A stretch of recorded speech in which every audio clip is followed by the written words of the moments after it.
Alert system. Stay tuned for important information.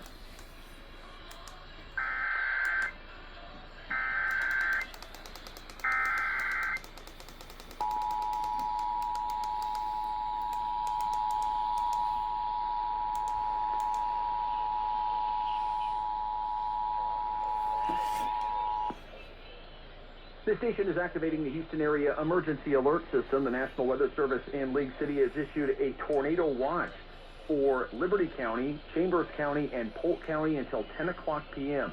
Again, a tornado watch issued for Liberty County, Chambers County, and Polk County until 10 o'clock p.m. tonight. This concludes activation of the Houston area emergency alert system.